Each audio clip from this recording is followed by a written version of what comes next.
Alors, bonjour à tous, bienvenue à tous les nouveaux. On espère que vous allez rester longtemps avec nous et que vous serez ici comme chez vous. Vous allez voir ici, c'est un peu... toi, t'es pas nouvelle. Hein. Ouais. Alors, ceux qui veulent visiter, on pourra vous faire visiter un petit peu après l'épicerie, la salle de révision, la synagogue, tout ça, il n'y a pas de problème. On va dire un petit mot sur la paracha. Je sais que cette petite phrase là de dire on va dire un mot sur la paracha, ça bloque tout de suite beaucoup d'oreilles, mais on va essayer de dire un petit mot. Alors cette semaine dans la paracha, on va lire, on va parler de tout ce qui est les mélanges interdits. Alors pour ceux qui ne connaissent pas, ici les cours ils sont interactifs. C'est pas moi qui parle, en tout cas c'est censé être interactif. Alors est-ce que vous connaissez des mélanges interdits dans la Torah? La viande,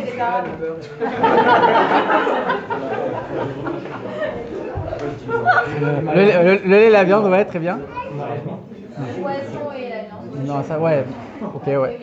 Le lait et la viande, ouais. Le lait et la viande, quoi d'autre? La synagogue. Le shahatnez.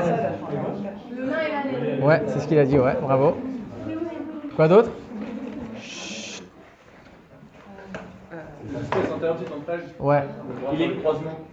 bravo. Il reste encore un dernier? Et les mélanges entre le. Il a dit ça. Non, mais les mélanges de liquides, il y a Ouais. le vin et l'eau. Non. Le Non.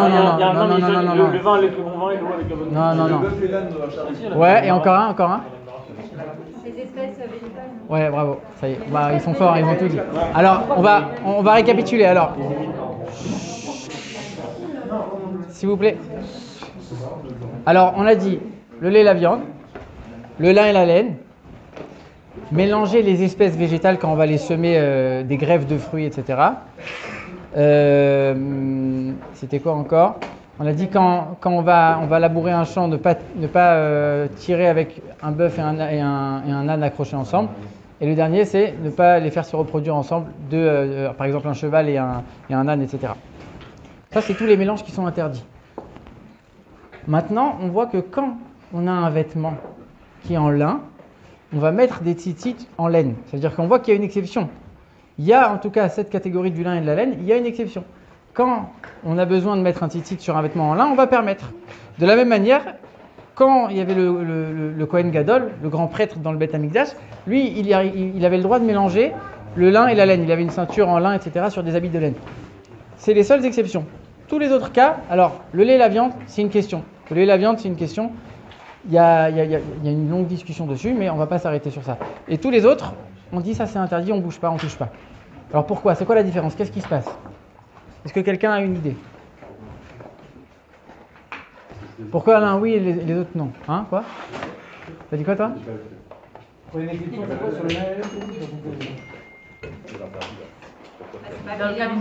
Par exemple, Pourquoi on ne mélange pas des choses? C'est quoi l'idée? C'est quoi l'idée de ne pas mélanger des choses ça ensemble? dépend des situations. Déjà, l'âne et le bœuf attachés ensemble, c'est parce qu'il y en a un qui va fatiguer plus que l'autre. D'accord, ouais. Dans l'idée, le point commun à tout. C'est la création divine. Pourquoi? Et pourquoi c'est pas bien? Si Dieu il a créé les choses séparées, c'est pas pour qu'on les. C'est-à-dire, vas-y. C'est pas mal déjà, c'est pas mal. Dieu il a créé des espèces distinctes. Ouais. Et déjà, créer une nouvelle, par exemple avec les animaux, créer une nouvelle espèce, c'est se croire plus intelligent que Dieu, on va en créer une. Tu crées un. C'est ça qu'on appelle. Ok, ouais. Un hybride. Ok, alors l'idée elle est pas mal. Ça veut dire, chut, s'il vous plaît. Ça veut dire l'idée c'est la suivante. Dieu il a créé des choses. Chaque chose elle a sa place. Chaque chose elle a son utilité. Ça veut dire que quand on parle de mélanger des choses en général, toutes ces choses qu'on vient de dire, chut, s'il vous plaît, ça correspond toujours à certaines entités spirituelles. Ça veut dire que spirituellement, on va avoir par exemple la droite et la gauche, c'est-à-dire la bonté, la générosité, et de l'autre côté, tout ce qui est le cadre, la rigueur, la justice. C'est-à-dire que quand on regarde un petit peu, de manière un peu plus précise autour de nous, on va voir que les gens qui sont très généreux, les gens qui sont très gentils, en général, ils ont un peu moins de cadre, ils sont un peu plus coulants. Et les gens qui ont un cadre, les gens qui sont très rigoureux, même quand ils vont être généreux, le centime près qu'il va te donner, il l'a calculé. Ça veut dire que ce n'est pas de la vraie générosité. Ça veut dire qu'on a soit la générosité, le don, la bonté, la gentillesse, soit la rigueur et le cadre. Et c'est très rare d'avoir les deux. Mais on sait que chacune que ces deux qualités, elle est importante. Et chacun de ces deux attributs, il est important. Et celui qui a une tendance généreuse, il doit aussi développer le fait de mettre un cadre dans sa vie, le fait d'avoir une certaine rigueur. Et celui qui est trop carré, qui est trop obtus, lui aussi, il doit essayer de développer un peu sa gentillesse et le don, la générosité, etc. Ça veut dire qu'on a besoin de qualités différentes. On a besoin de choses différentes. Et en vérité, vouloir tout mélanger, tu vas perdre l'un et tu vas perdre l'autre. En vérité, quand on regarde un petit peu autour de nous, on voit que chacun a une personnalité différente. Alors c'est vrai que chacun doit essayer de développer le maximum de qualités possible, mais chacun il a sa personnalité, chacun il a quelque chose qui va amener que quelqu'un d'autre ne pourra pas amener. Donc de dire non, on va tous être pareil, on va tout annuler, on va tout mélanger, comme un peu ce qu'on essaie de faire aujourd'hui en disant non, les hommes et les femmes c'est exactement la même chose. Non, les hommes et les femmes ils sont différents. Un homme c'est pas une femme c'est pas un homme. Ça veut pas dire qu'il y en a un qui est mieux que l'autre, mais tu peux pas dire que c'est les mêmes, c'est pas les mêmes. Ils pensent différemment, ils vivent différemment, ils ressentent différemment. Alors évidemment que c'est pas les mêmes, évidemment qu'il y en a pas un qui est mieux que l'autre, mais tu peux pas dire que c'est pas les mêmes. Chacun est utile, chacun a quelque chose à amener, chacun a son rôle, chacun a sa particularité. Et vouloir tout mélanger, vouloir dire non en vérité c'est tout pareil, c'est tout la même chose, en fait c'est pas ça que Dieu il veut, c'est pas ça que Dieu il attend. Il y a des choses qui ont leur place, il y a des choses qui ont chacun leur utilité. Donc on voit qu'à chaque fois qu'il y aura ce mélange, la Torah elle va l'interdire. Alors que quand il y a un mélange, mais c'est pas que c'est vraiment mélangé, ça n'a pas donné naissance à quelque chose d'autre. C'est quoi l'exemple? C'est-à-dire que ici, Ilan il a parlé, il a dit il y a des espèces. Par exemple, tu prends un âne et un cheval, ça va faire une mule. Une mule c'est stérile, ça veut dire qu'en fait tu as créé une troisième espèce. Pareil avec les fruits. Pareil avec quand on va... alors le lait et la viande c'est pas exactement la même chose. C'est vrai que le lait il va avoir le goût de la viande va avoir le goût du lait, mais d'un côté tu n'as pas créé une troisième espèce. C'est pour ça qu'on a dit ça c'est un petit peu à part. C'est un petit peu à part, il y a une discussion. Et c'est pour ça que quand Mashiach viendra, on dit qu'on pourra manger le lait et la viande ensemble. Ça veut dire qu'il n'y a pas un vrai mélange qui s'est fait ici. Mais quand même ça on met de côté. Et par contre le lin et la laine, le lin et la laine, à tout moment tu peux enlever. C'est-à-dire que si tu as cousu une bande de lin sur ton costume en laine, tu peux très bien la découdre et il n'y a pas de problème. C'est-à-dire que c'est cousu, c'est ensemble, mais c'est pas devenu une troisième chose. Ça veut dire que c'est pour ça que dans le tzitzit, on dit tu peux coudre un tzitzit en laine sur un habit en lin. Parce que là, ici, comme c'est pour une mitzvah, alors on va permettre la chose. Pourquoi on permet la chose pour une mitzvah? Pourquoi on permet la chose pour quelque chose qui est quelque chose de saint? C'est quoi l'idée?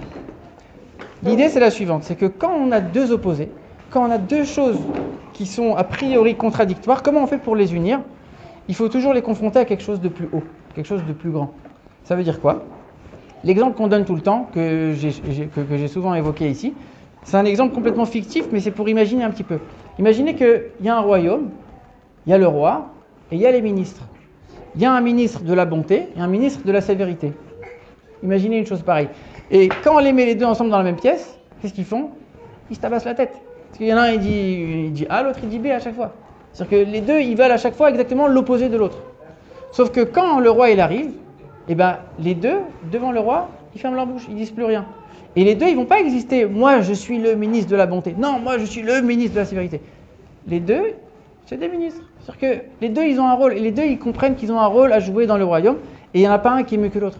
C'est-à-dire que pour réussir à faire l'union, il faut se soumettre à quelque chose de plus haut. C'est pour ça qu'on dit que pour qu'il y ait la paix dans un couple, la vraie paix dans un couple, il faut que, quelque part, il y ait la notion de Dieu dans le couple. De savoir qu'il y a des choses avec lesquelles on ne discute pas.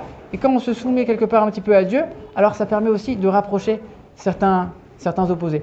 Donc ici, quand on a ce côté de la mitzvah, dans le tzitzit ou alors dans l'histoire du Kohen Gadol dans le temple, là, comme il y a quelque chose de supérieur, on peut réussir à unir, encore une fois, parce que c'est pas mélangé, ça n'a pas créé une troisième chose. Voilà, donc ça c'était un petit peu l'idée qu'on partageait sur la paracha. On espère que vous allez être tous, pour les nouveaux, tous très très contents à Reims et bienvenue encore une fois. Merci.